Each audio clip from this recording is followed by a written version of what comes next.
Oh, I forgot to change the thumbnail. I thought I was clicking retake thumbnail, but I clicked go live in Spain.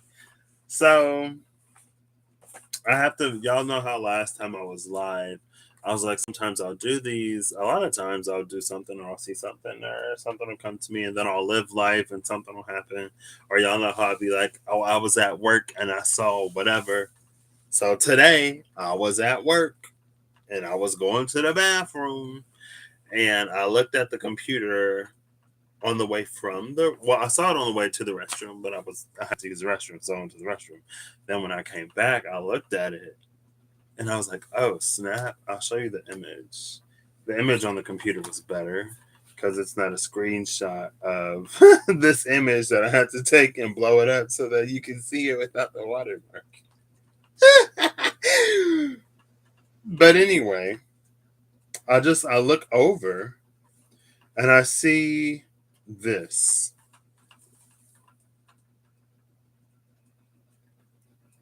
And the reason why that is important or significant is because it made me think of the three of wands into the four of wands. It was the couple that was heading towards like the party on the top of the hill, and then I looked and I saw that. I was like, oh snap. And I would grab that deck and show you all the card, but I'm tired, so it's not happening. So anyway, I looked it up to have the picture to show y'all.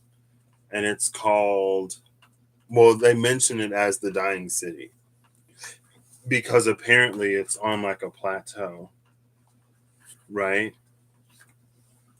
It's on a plateau and it's eroding. So they're like, as the ground erodes, buildings will just like crumble. I was like, oh my gosh.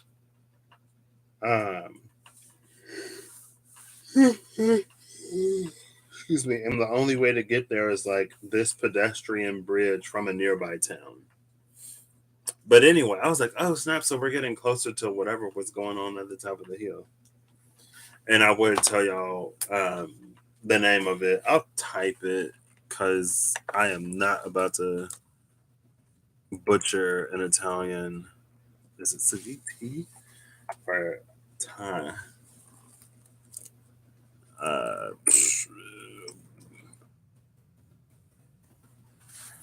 Hold up, because I already forgot how to spell it.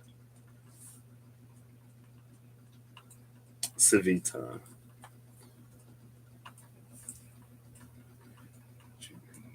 Di Bagnoregio.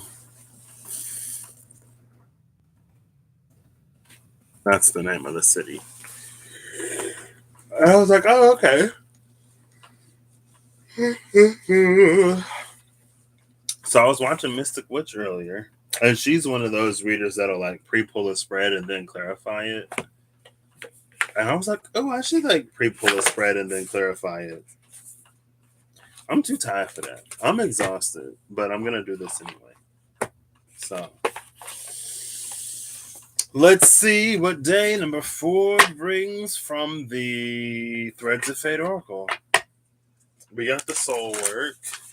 I woke up today and I had the thing on my mind to say, so I shared it this morning. I recorded it and it uploaded unlisted. I didn't notice until I got off work and then I made it public.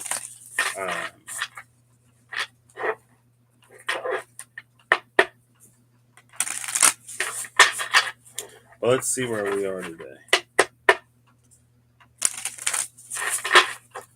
All right. And then I'll see what tarot we go for. Oh, no. Almost. You gotta do better than that if you want to be read. And today I'm going to keep shuffling until I'm going to take however many cards come out. But I'm going to keep shuffling until a card comes out.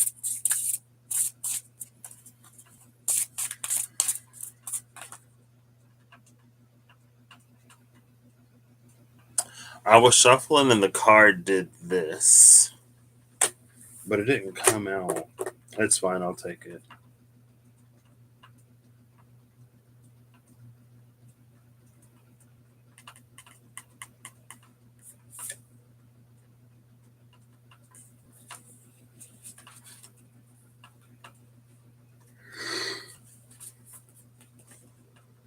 Excuse me. So the card is fate, and we see an egg on a pillow. We see a lot of the symbolism that we saw yesterday, but we see it within the egg of fate. There we go. The bottom of the deck is reflect, which also came out yesterday.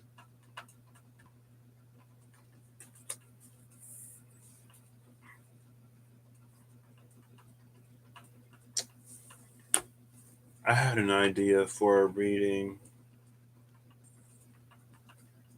I forgot what it was. I was going to do it for all signs too. Oh, what was it? It almost makes me think of this, but I don't remember what it was.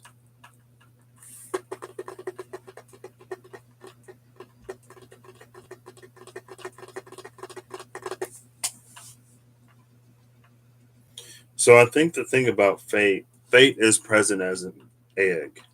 And the interesting thing about fate being an egg is that it doesn't feel like it has to happen. It doesn't feel like it has to hatch. But it's almost like it's this opportunity that's eternally there.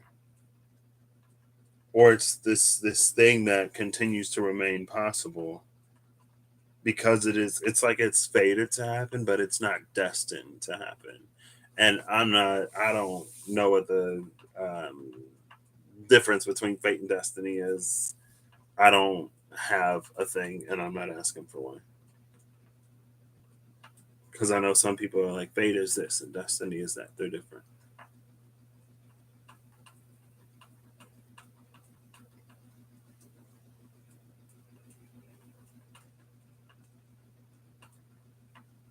And it almost makes me think of the black box from yesterday. But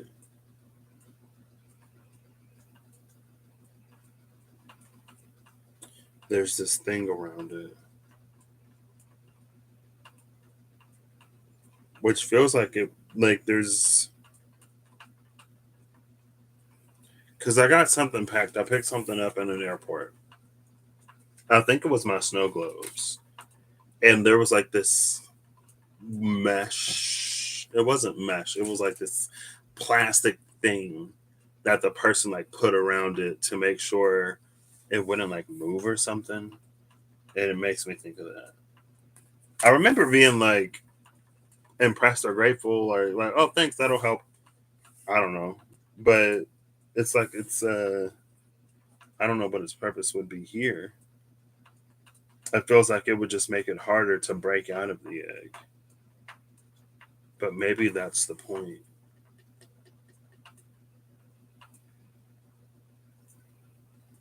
It's almost like this prevents the egg. It prevents the egg from etching, prevents the egg from hatching. Well, on one hand, it protects the egg from breaking before the embryo inside of it is, developed. But it also feels like it adds some kind of resistance to this egg hatching. Like it adds resistance to like the creature inside of it breaking out.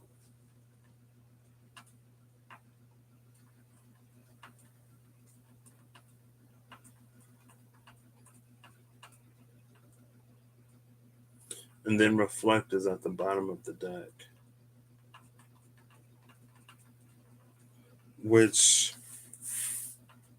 carries much of the same, like they both have this thing going on, but the lines in fate are different than these around here. There is a certain intentionality there, I guess, But as I was looking up the Wikipedia page to see if I wanted to try to do a reading around that city, um, an article popped up about researchers have confirmed a long theorized ability for light to link atoms or molecules together.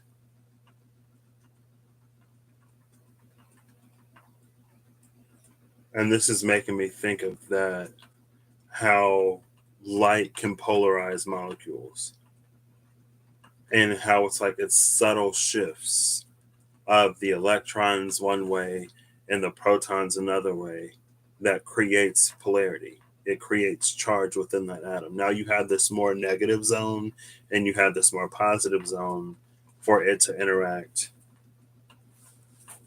with other atoms. Opposites attract. So positive to negative, like charges repel.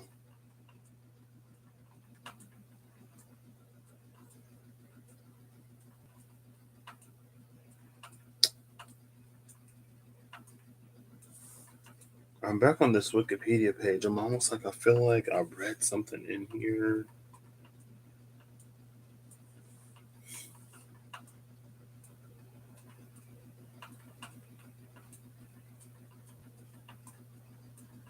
There was a saint who was born in this city. There was like his house fell off the edge of the cliff a long time ago because of the erosion. I'm like, oh my gosh.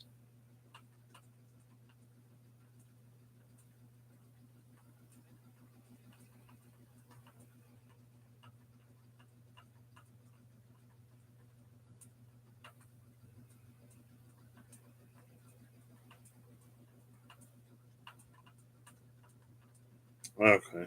I don't know. I feel like I had a thought. I don't know where it went.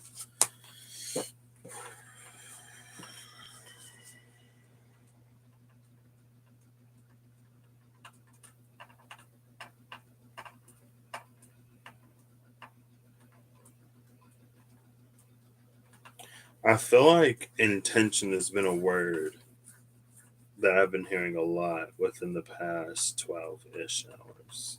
12? No, because I was at work 12 hours ago. But in the past 24 hours. Last night before I went to bed, I was watching somebody talk about how everything is witchcraft and how even prayer is witchcraft because prayer changes things. It's something done with the intention of changing something. Um, and the person was like, we are literally like, we're born into this world for the purpose of like changing it. Everything we do changes the world in some way, shape, form, and fashion or another. And there can be positive changes and not as great changes, and there can be positive intentions and not as great intentions. And then I was watching something else. It's a Legacies on Netflix, and one of the characters, they were somebody said something about black magic, and then one of the characters was like, it's my belief that magic isn't good or bad, it's the intention behind it.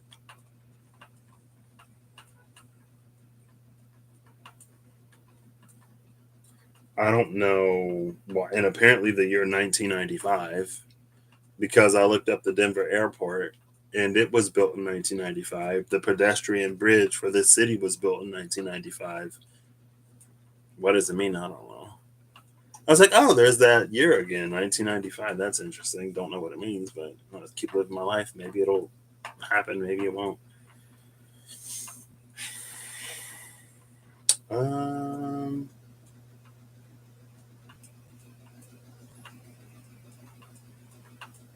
Now, why was I thinking about intention? Because of the light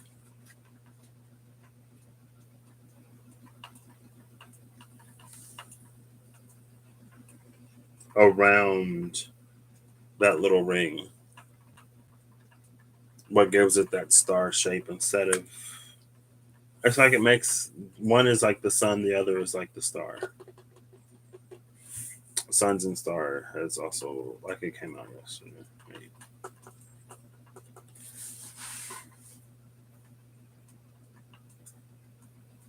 I'm gonna use the Witch's Tarot to clarify because one time I'm pretty sure it was in that deck. I saw the tower. 16. I saw that number today because I thought the tower. I was like, oh, that's the tower. The tower in Judgment. Was it 1620 or 2016? It wasn't 2016.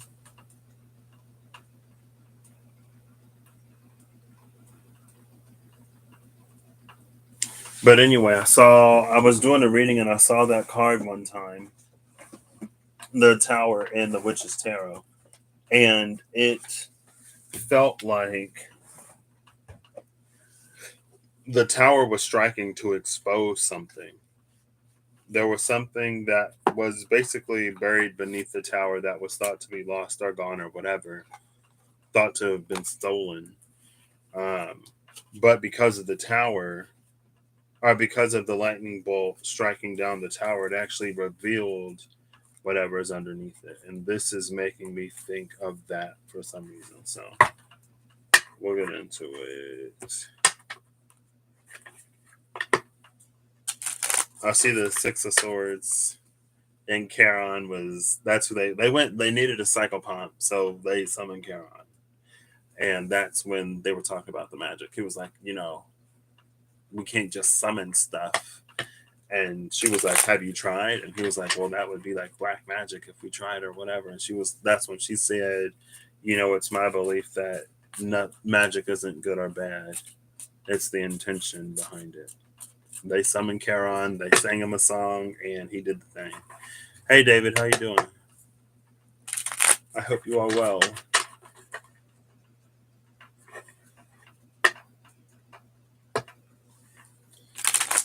I feel like I have these partial thoughts. Okay.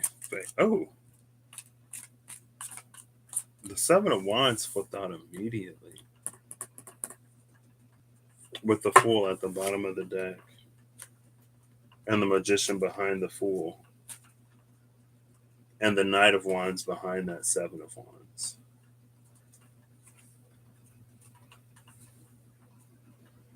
Glad to hear it. This card in this deck, particularly to me, is minor strength. Oh, and then the Knight of Wands is pre strength in this deck, particularly. And then, so there is an evolution from minor strength to pre strength. And then right behind that, sorry. Okay. Right behind that is the Ten of Wands, heading to our city on the plateau.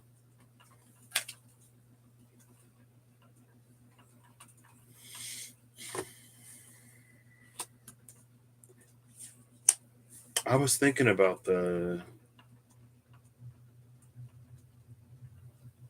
read, I think, and how the Six of Cups was the memory keeper. Six of Pentacles is the giver.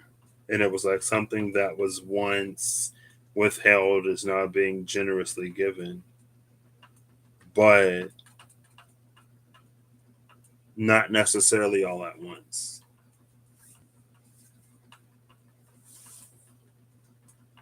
And I was thinking about what I shared this morning and how sometimes because I know what I want, I can, in a situation, look for something that will benefit me in the black box. So sometimes I think it is like there is a lesson within whatever we're going through for us to learn to take on and to move forward. And then we don't need to have that experience anymore. And if we do have that experience, we know how to handle it. I think sometimes too, we can sort of find the thing or we can create a way or reason.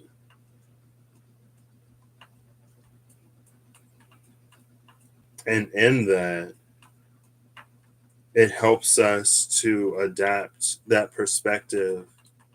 It's like we tap into that perspective of like the universe is constantly working out in my favor or whatever, where it's like in the not great situation we can find the thing that will get us to better. And it feels like that's what gets this egg to hatch. It helps us when we're of the mind to be like that. It makes it easier to see and recognize how the divine might sort of like give us things, or how the divine might set us up to receive something. But there's some input that's required from us. And then it was like a lot of times the divine will like set something up, and the less than divine will just sort of like give it, but it gives it with all kinds of terms and conditions. So anyway,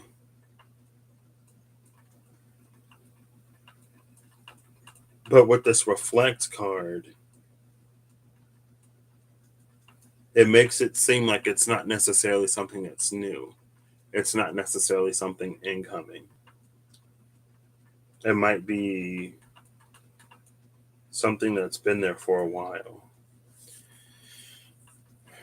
And then we have minor strength, followed by the magician, or the fool and the magician. Pre-strength, followed by the Ten of Wands and the Page of Swords. And then temperance, followed by karma and the Knight of Swords.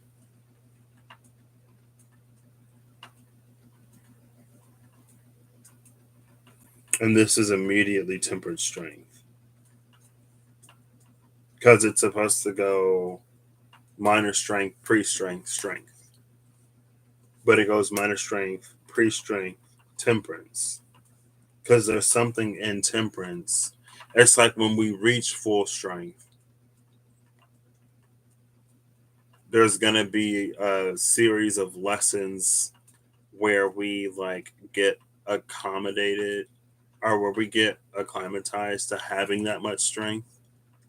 And then we go through a period of like learning how much to use in certain situations. It's possible. You don't have to go through that. But it's in that process of like, sometimes you do too much, sometimes you don't do enough. You kind of sort of learn to find the sweet spot.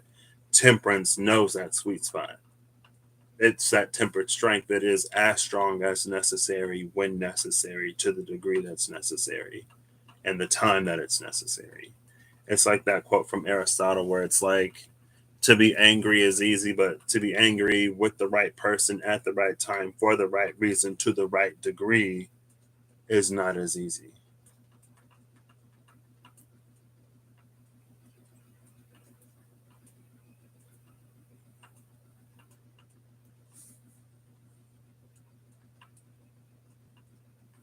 So pre strength is us, or minor strength, sorry. Minor strength is us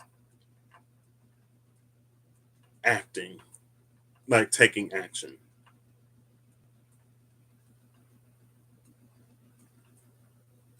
Pre strength is us facing a challenge or obstacle that we don't know if we can overcome.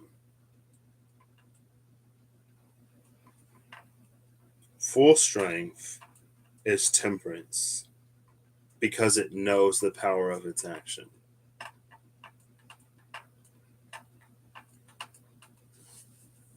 But it can use that to produce changes, or to put itself in a favorable situation. Right? Because again, we start with the fool and the magician. Doesn't know any better, hasn't necessarily done it before, but believes that it's capable, and then it makes something happen. That's minor strength with the Seven of Wands. Overcoming the odds, even when we don't necessarily think it's possible, or even if it shouldn't be. There's something within us that tells us that it'll work, or we just got to go for it, right? Next comes the insurmountable task, the one that we don't, it's like it challenges us in a way that we're not necessarily yet sort of ready for.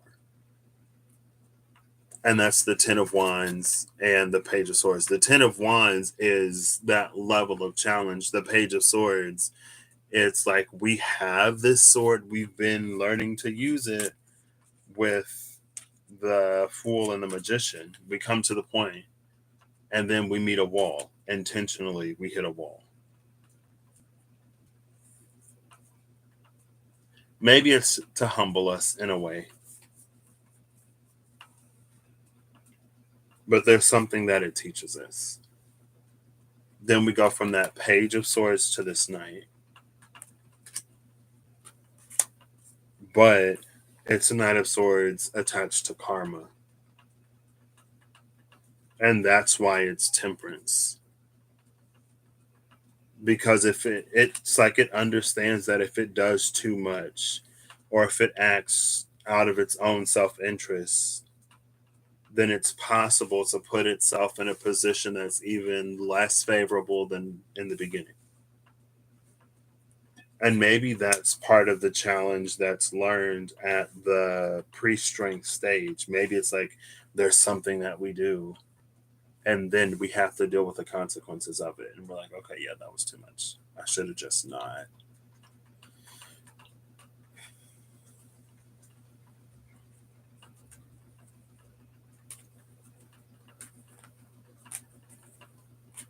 Oh, there's strength. Okay. All right, I'll take it. I was like, I'm looking at all these cards. I'm gonna just leave it, but then I saw strength. So we have quite a few leading up to strength. It's the Knight of Cups. I think the Knight of Cups is to like always have the heart involved to a certain degree, and it's bringing forward the energy. Hi, Diana. How you doing? It's bringing forward the energy of like again, like if we're too in our own self-interest, we may do things that actually don't benefit us, or we may disregard or cast aside or use someone or something in an unfavorable way, or in a way that's like doesn't benefit both parties, and then it like burns a bridge or something. And then we find out like, oh, like if I had used that in a different way, like it would still be available to use, but almost maybe more in like a Pinnacle Z type of way, where it's just like it's like there's this resource that we tap out, and we're like, oh well, I got it, I might as well use it, not thinking that we would need it later. But if we use it all now, there won't be any left later. There isn't like any Earth here. Like swords are great in theory, but Earth is great in practice. But the Knight of Cups, it's like this. It feels like it's mindful of others, and that it takes into consideration how its own actions affect others in the world. Or it's not even like a like actual physical like earth experiential consequence. It might just be like how you feel, or the energy that you contribute to whatever while you're engaging in it, right? Now, after that is the Eight of Wands. It feels like with this level of consideration, things can come in much quicker. And it feels like multiple avenues as well.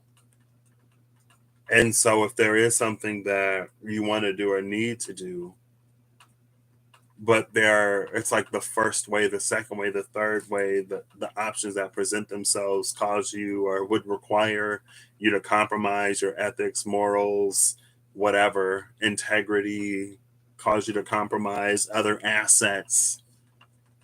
I feel like in the beginning, when you're more singularly focused, it would be really easy to just like do it, to just go for it without any kind of consideration.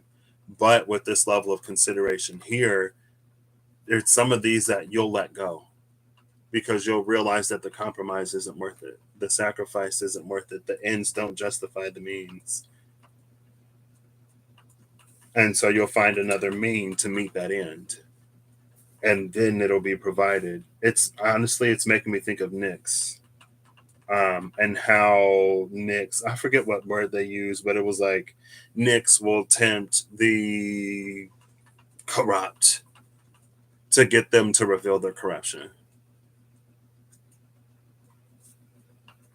It's like she encourages whatever. It's in the thing I read it the other day.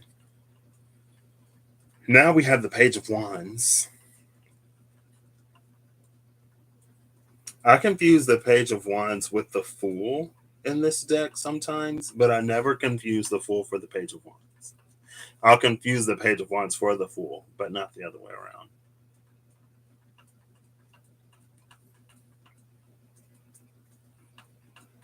So,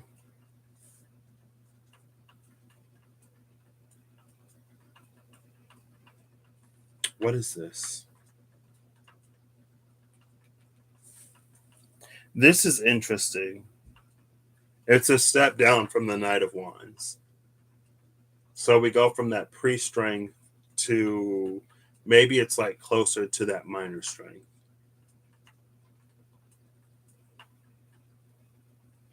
Now, I would say the easiest way to explain that would be like we have a humbling experience, but it doesn't feel like it's a humbling experience this late in the game. Like the humbling experience would be before the Eight of Wands.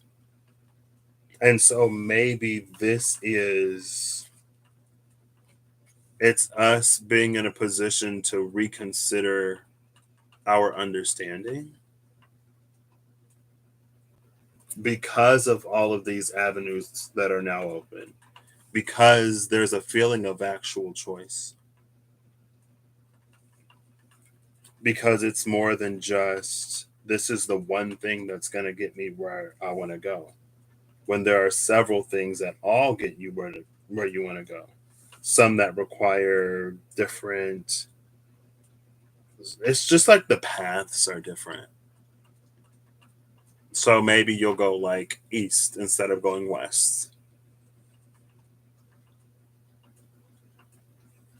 But all of that feels like that's what makes you feel like you take a step back because there is less certainty. It's like number one, there's less certainty, but it's just like there are more things that feel like they grab your interest. And so it feels like it would be difficult to be singularly minded. It's like if there are multiple things that you really, really want and they're all presented to you at the same time, even if you are someone who's extremely like on the ball or like laser focused, eye on the prize, whatever, to get several prizes at once would probably have you stop and consider like which do you want first. And then we end up at the Four of Wands. This like is really wands heavy, and there's still no earth. But then you end up at the Four of Wands. And the interesting thing about the Four of Wands is there's something that you realize you can't do alone. Or you realize that even if you could do it alone, it's not as fulfilling or it's not as worthwhile when it's a solitary experience. And there's almost this many hands make light work type of energy because immediately after the Knight of Wands was this Ten of Wands. Immediately after the Page of Wands is the Four of Wands. And if we look, it feels like the Four of Wands, they are, if you can see in the background, like the houses and stuff, it looks like they are inside of the energy that this Ten of Wands is like making this long trek to.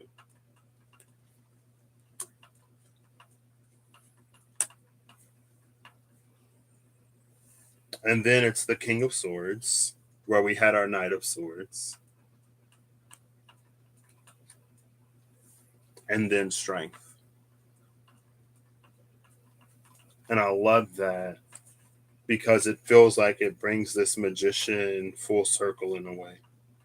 Or not full circle. Well, yeah, there is something almost full circle about this. There's two full circles.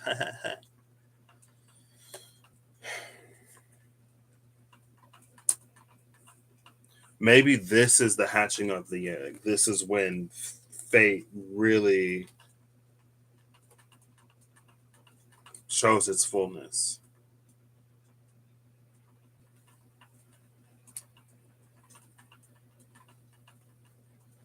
Now we can be full strength, strong.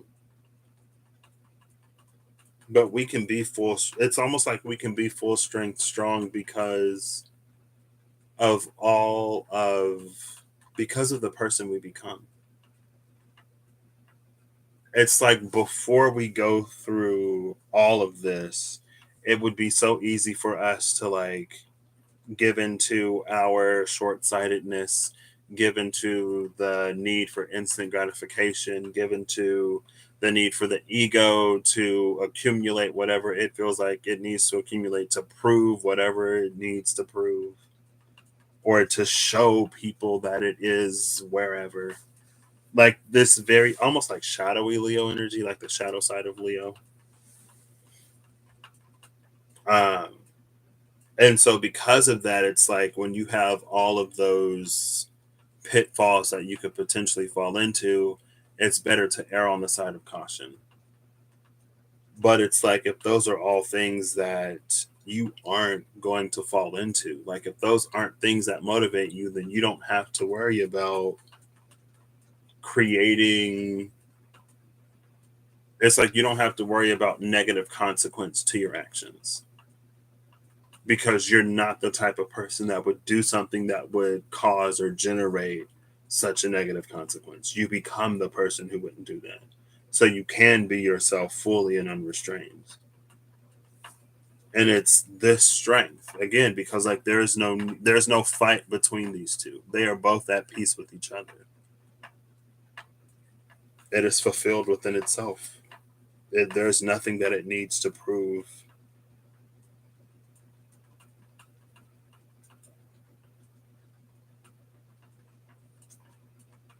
But it feels like with this King of Swords, it's like there is still a considerable amount of consideration that would be involved.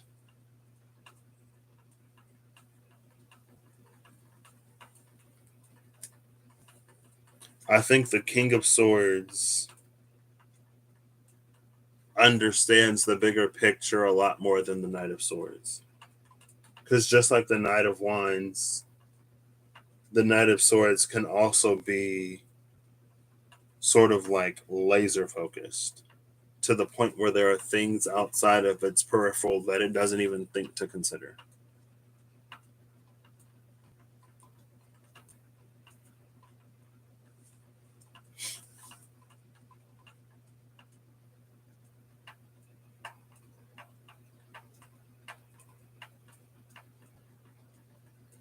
And maybe fate is that we're all born with this potential. It's the gift of the creator. Going back to what, two reads ago now?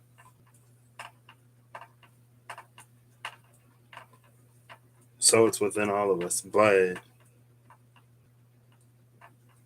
it's like the truth of how to use it and access it can be elusive. And it feels like the truth can be elusive again because of everything that we need, honestly.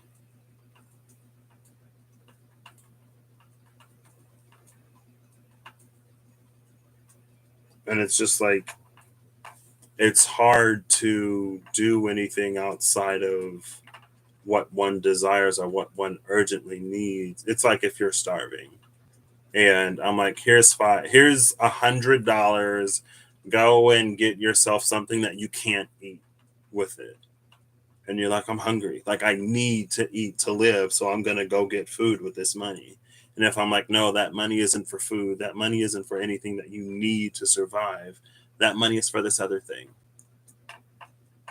And if you're hungry enough, you're probably like, okay, yeah, no, I'm gonna go get the food because I need it. And again, it's like it doesn't matter if that need is legitimate or not. The fact that It's just like it pulls our attention. We funnel resources into that, and still there is no earth on the table. The only the only earth is after strength, and it's the Five of Pentacles. So the Five of Pentacles and the Three of Swords. The Three of Swords came out. Was that the first day I did this? I think it was the first day I did this. It came out when the gift came out. The gift that we don't see because of energies like the Three of Swords. It was the Three of Swords and it was something else that both like stood as blockages to our ability to access and fully utilize the gifts.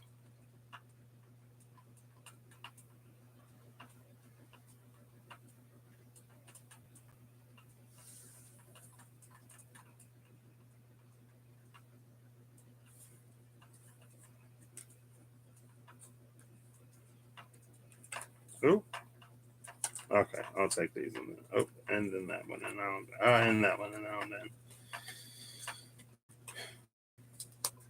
So after the Five of Pentacles and the Three of Swords, is the Ten of Pentacles with the Nine of Wands, the Hanged Man, the Wheel of Fortune, the Lovers. No, it was the Star of Fortune. Oh yeah. The Wheel of Fortune, the Star, the Lovers, and then that King of Pentacles.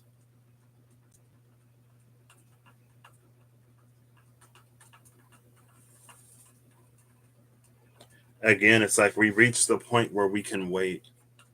We reach the point where we don't need. We reach the point where we can almost like tough it out.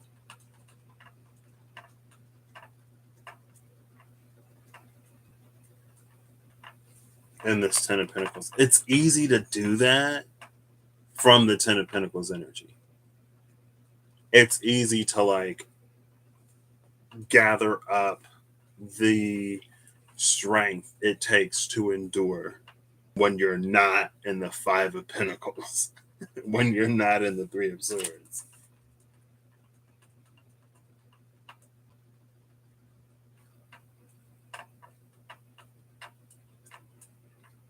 But at the same time, it's almost like there is so much that just passes us by while we're in the Five of Pentacles and Three of Swords. So much that we don't even see.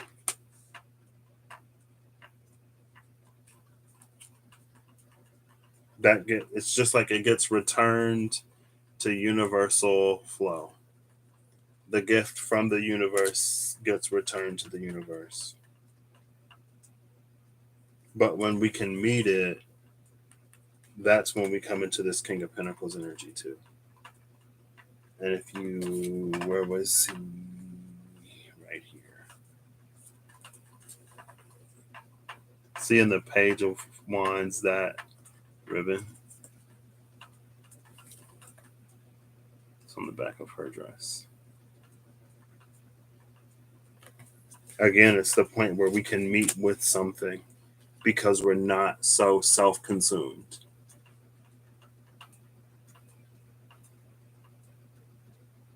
And Earth Pentacles, it's a suit that's not for any one individual.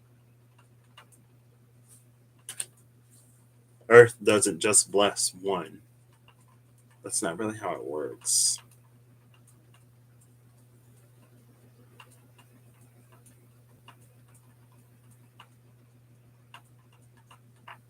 Okay, work. Hierophant and Death is below that.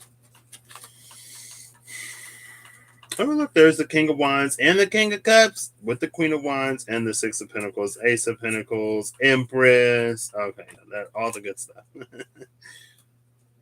But again, it's that Scorpio, Taurus, Hierophant, and Death. From yesterday? Was that yesterday or the day before? That's when I used the SKT Revelations. I think it was the day before. When the Knight of Cups energy took us to the magician instead of death.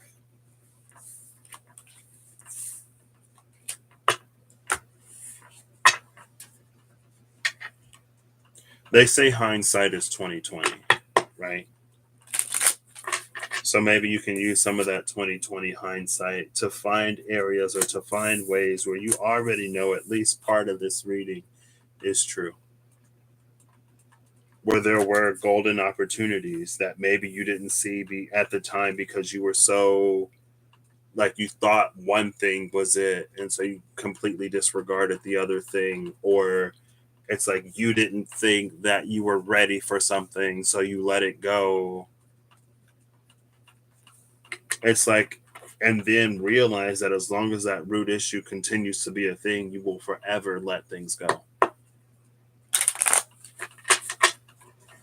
This egg will never hatch. And I think a lot of times it's like we can take perspectives of like what is for you will never pass you by, and it's almost like we can use that to stop reaching. And it's not to be insatiable, but we already had the day before yesterday movement to a higher perspective, right?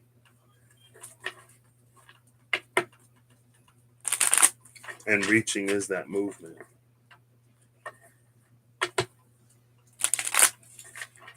I think sometimes too we can disregard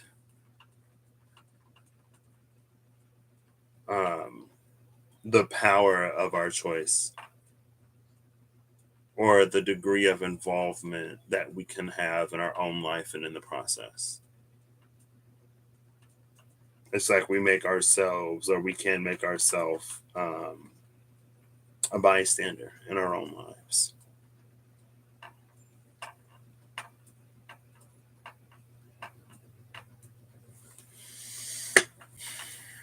Okay. Seven of Swords, Knight of Cups. Other guy. Ooh, I feel like I should just end it. It's not 15 minutes yet. But I'll get final cards. And then we'll end it.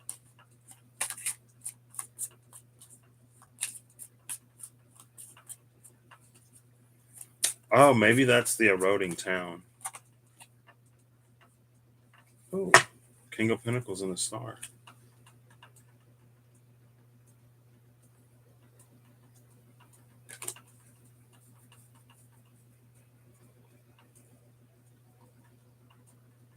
It feels like the King of Pentacles is the one who receives. Because he knows what to do with it. It's not just because he knows what to do with it. It's also because when the King of Pentacles receives, many people receive. When the King of Pentacles receives, the energy, just like the Queen of Pentacles, the energy of that place. Well, maybe the king is more so focused on like the people, and the queen is more so focused on like the energy, the vibe. It's like the Queen of Pentacles builds the community. The King of Pentacles builds like the infrastructure.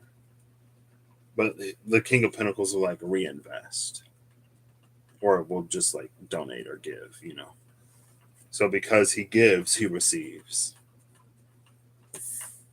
And because he's open to more than just himself, he receives enough for many.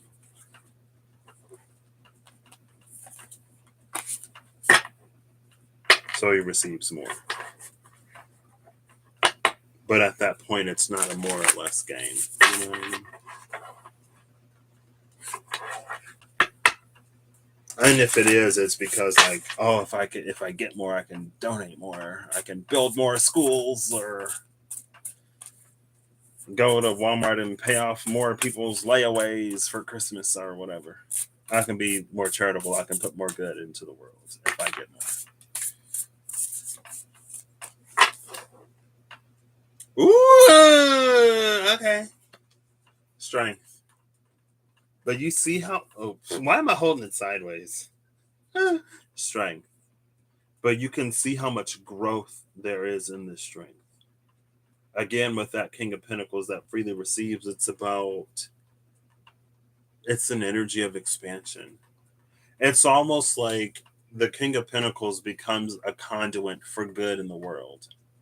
And so good energies pour into the King of Pentacles because the good energies want for there to be more good in the world. But for there to be more good in the world in a certain tangible, physical way, there have to be more people that are sort of doing it. And those who get and hoard and just build and vanity and all kinds of different things, it's like maybe there is some residual good that they do, but any or most good that they do again is residual. Bottom of the deck is the revolutionary.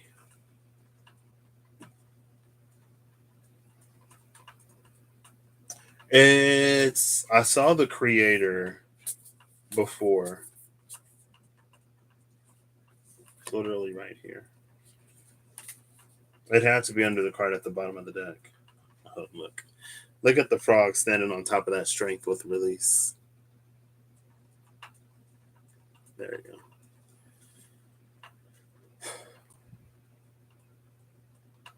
It feels like the revolutionary is like really out there using it or something. I don't know. I don't know. I mean, both are necessary. All are necessary, right? To various degrees. Which is why it's important for us to know who we are. Because then we'll know like who we don't have to be. I don't think the divine is going to ask you to be, well, I loosely. I'm not the divine, so I could be completely wrong. But I don't think the divine would ask you to be someone that you're not. And it's different than like the divine asking you to be that version of yourself that you could be if it wasn't for X, Y, or Z. Right? That's different. Because that is who you are. It's just who you are when you're not worried about X. It's who you are when you're not dealing with Y. It's who you are when Z isn't on your mind. And in some ways, those things are the truth of who we are. X, Y, and Z just kind of sort of obstruct that truth and create obstacles. Um, but yeah, the divine isn't going to ask you to be anybody that you're not. And so, what is for one person in the way that is for them, what may be for many people in the way that is for them, it may not be for you. And it's possible that we can exert a lot of effort and a lot of energy in ways and manners that don't really benefit us because it's not for us. But that's why having a personal relationship with the divine will be helpful. And to develop that personal relationship with the divine, there has to be communication and trust, and it's maintained like many other relationships, right? Like if there's someone in your life who you keep telling that you're going to do something but you never do it, or if you are the person that someone in your life does that to, it doesn't feel great. And eventually it's going to come a point in time where it's just like, I won't even ask, or I won't even bring it. Like communication sort of like goes cold in a way. Anyway, that's what I got. Thank you, David and Deanna, for being here. It almost feels like I'm not going to put, let's see.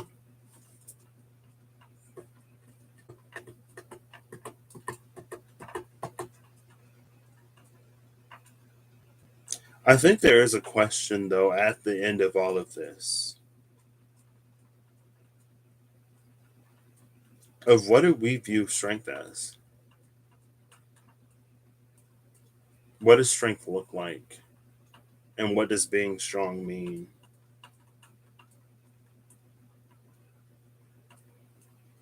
Because this one was very much so about strength. And that's what it takes to break through the egg. You got to be strong and have a powerful beak to chip away. and then break free.